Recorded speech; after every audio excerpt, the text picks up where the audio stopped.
Okay, welcome back. This is going to be episode 4, I think, of White Trash Crafts. Today I'm starting with the next book, and I'm using cardboard because, once again, I don't have book boards, and I live in a remote village in Italy, and so they're kind of hard to find. I finally found them on Amazon, but for the moment, we are using cardboard. And then for the end pages, the book end pages, I just get a free clip art off of Google. Within a Google Doc, it says search, insert image, insert. I just searched for one that said law or whatever. This one's Bannerman's law, so we did law. And this is the image I picked. Man, so lots of measuring, lots of making sure everything fits. I spend way too much time measuring. The old adage, measure twice, cut once. I think I measure 500 times and then cut and still realize I did it wrong.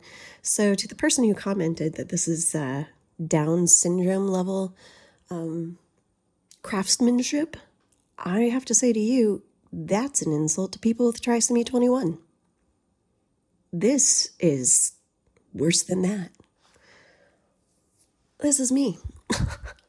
Which, if anybody out there does have trisomy 21, maybe you can give me some points on how to do this better, because I struggle on the daily, it seems like. So this is sped up 4 times, by the way, so you can see how much time I spend measuring and cutting and still doing it wrong. It's amazing. Some of these measuring things I have here are left over from when I used to quilt. I still quilt, but I didn't have a sewing machine for a while until I got one that fit with the amperage here in Italy, because it's a little bit different in the United States or Canada. Here we go, measuring again. God damn. God, I wish I was better at numbers. This is so stupid. Ugh. Oh, and I want to let you know that any breaks in the video is because my cat needed something. Frequent interruptions. Here you can see I was messing around with some design with the law theme because I thought maybe bookend covers with a repeating pattern might be interesting, but I didn't like it, so I reused it. Why? Because we're poor and we don't judge. More measuring. Here I'm folding, which I should be doing this in a better manner. Oh, and then I realized I folded it the wrong direction, of course, because why would I do anything correctly the first time? Even though this is the second time. God damn. What is this girl doing? Can she hurry up? Oh, 1 book page. It only took you an hour. Amazing.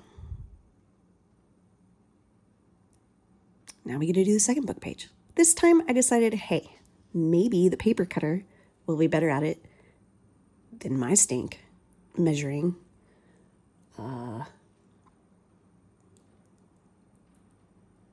Turns out this thing is about as good as me. There's some wiggle room, so it's not perfectly straight. My shop teacher from 7th grade would be highly upset. That man was a perfectionist when it came to measuring, and to be honest though, if you're going to be making plans for building things, you probably should be perfect. By the way, does shop class still happen for kids these days? Back in my day, which was back in the 1900s, we had everybody, boys and girls, take shop and home ec in 7th grade. Now, granted, I went to a school in a university town, so a little bit different, but I just thought that was something that everybody did. Everyone learned how to use equipment, sewing machines, bandsaws, routers, and now I'm thinking that I don't even know if kids know what the fuck that stuff is anymore. Do you guys know what bandsaws and routers are? don't know. Anyway, shop guy, amazing. I built my first clock in that class. A lot of measuring. I got marked down for not erasing my mechanical pencil lines enough. I got marked down for not having straight, clean lines. I mean, so I hope my shop teacher doesn't see this because clearly nothing has changed. Although I do try a little bit harder now, I guess, maybe, to measure accurately and cut straight. The mat is actually quite helpful for this because I can line up the edges that are supposed to be straight. And then the clear plastic ruler lets me see through that so I can line those lines up. So it should be straight. Somehow it just fucking never is. And then, look, I folded that one wrong too. All right, bookend's done. Amazing. Now let's do the book cloth. This I did buy on Amazon. It wasn't very expensive. Oh, here's me trying to be organized and write everything down so that I can, do this accurately. I can't even follow my own instructions, but that's okay. So here we go. More measuring.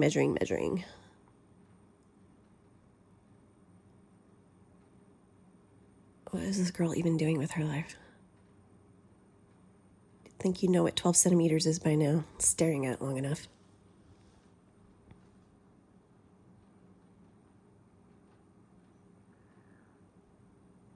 It's not going to get any flatter. What the wow. So much measuring.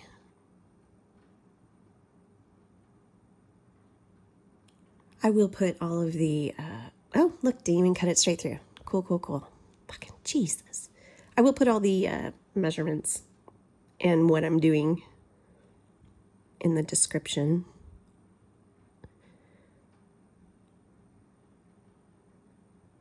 Girl, it's a square. What am I even marking out? I don't even know. Oh, probably supposed to be a 1.5 centimeter edge because that gets glued onto the board. And then I have to measure out the spine gaps, which are supposed to be 1.5 millimeters. Nope. 15 millimeters, 1.5 centimeters. Wow. Can't make it any easier than the metric system, and still neat. You know what's messed up about this is that I used to be a quantitative chemical analyst. So that means I can measure liquids really well, down to the parts per million. Measuring paper, though, just not my skill set, I guess.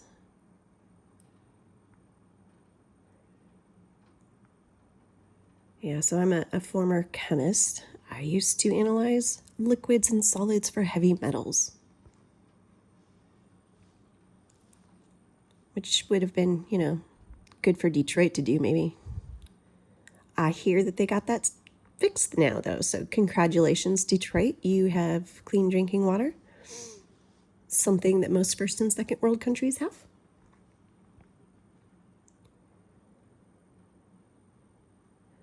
Cool, so I did my 1.5 centimeter border, and now I'm measuring where the spine and book boards get glued. Perfect. Now I've got to cut the book board out of cardboard.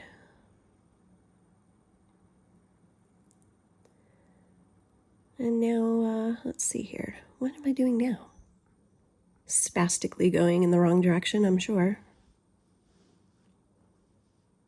Oh, we're going to glue the spine.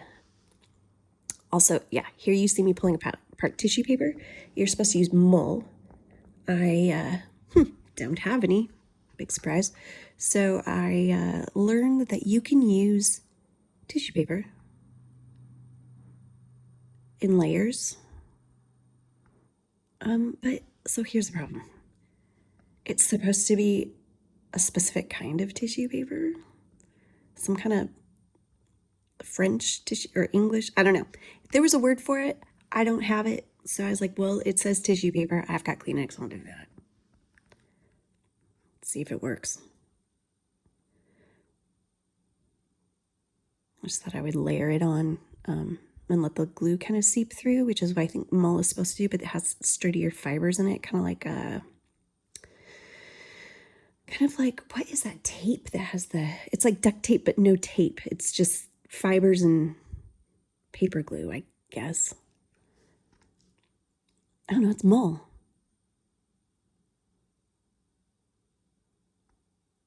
You can Google it and see what it looks like online. But yeah, I don't think tissue paper is probably the best substitute. I'll see what I can do about getting a better one. Yeah, so now I've got to make sure that the bookends, the book pages on the ends are facing the right way. Hey, you know what? Actually, I did measure those correctly. They fit the book. So, oh, one thing about gluing the book pages is I have this, the title page. I don't have one on this paperback. Some of them didn't have them back in the day. And so what it has is like a little author's note on the very, very first page. And I don't want to get glue on that from the bookend pages. The last page is just to order more books, so I don't care about that.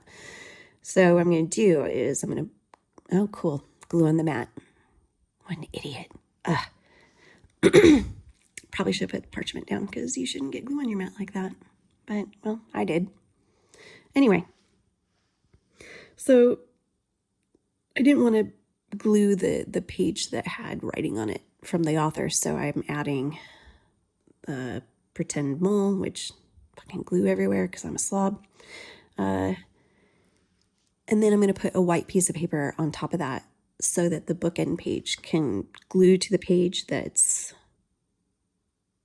added, not the written one, so I can read it in case I overglue it, which is a distinct possibility at this point. I cannot believe these were a little long. I didn't measure lengthwise, so I just trimmed them out like this. Oh, missed an edge. All right. Now to add the paper to glue the bookend to, bookend paper.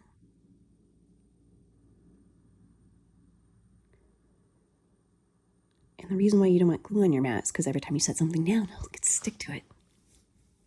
Or you'll get glue on your book cover, which I did in the last one. Not great. Hopefully I'll learn my lesson and not get glue on the third book that we do together. I'm supposed to have I think it's called a bone folder, it's a tool you're supposed to have in bookbinding, and it's for pressing the paper in, and if you don't do it enough, on the last book I kind of got some ripples in the cover because the glue dried and it wasn't like flat and spread out with a bone thing. So I'm using this squeegee thing to kind of get it as good as I get, and then make sure to clamp it not on the spine. Now I'm going to try to clean up all the glue mess I made because, you know, idiot. Also, I wrap it in parchment paper so we don't get glue on the boards themselves or the clamps. And there it is, clamped up, wrapped in parchment paper, ready to go. And now we're going to glue the bookboard to the cloth. After let's see how much paper waste you make. Oh, thank God I've got a fireplace.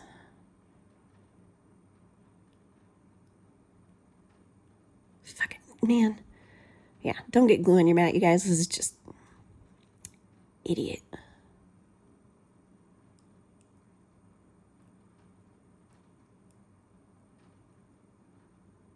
Oh, using that squeegee made a horrible noise on the mat too. It was crazy.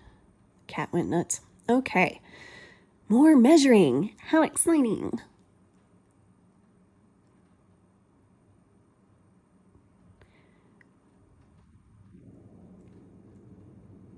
You would think I would just make a template and then I wouldn't have to measure ever again. Oh, each book's a different width. Never mind. I could still make a template. You know, I should do a little script, Python script for, just put in the book details and it'll print me off a template for bookbinding. Yeah. That's what I should do. Okay. I'll let you know if that goes well, and if the code works, I will post it on GitHub and everyone can use it. My first coding project actually was making fashion pants that scaled to size appropriately, because I don't know if anybody's noticed.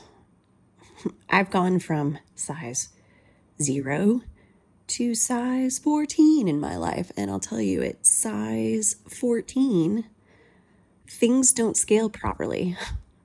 Your underwear fits weird, pants fit weird, like things just don't do it properly for bigger bodies. So one of my things was to scale the appropriate parts of the pattern for bigger bodies, because it just doesn't work right. I don't know, especially underwear and bras. I don't know what the deal is. It's like, you would think that with all the people on the heftier side, we would have figured out how to make clothes for them, but I don't think we have. And it, especially for big-breasted people, oh my gosh. There's this lady online, I love her. She's like, rich shit us poors haven't heard of. And she's also a little bit chesty. And so when she said that Heidi Klum at 138 pounds weighs as much as her left tit, I was like, girl, same. Because if you didn't know, everyone's shaming Heidi Klum for being 53 years old, having 4 kids, and being 138 pounds at 6 feet tall. This world's insane. Yay, I cut a book board. And look, I did it wrong. It doesn't fit. It doesn't fit. All of this measuring, 5 hours of measuring, and it doesn't fit. See that?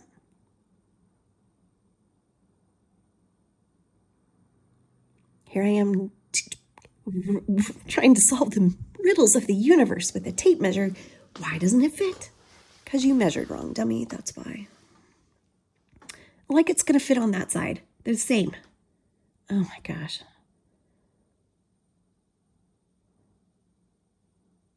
This is when I realized that this isn't going to work. And no, it's not when okay, no, I've got to do more measuring. Because, you know, that helped the first time around. You'll see when I realize that I'm an idiot.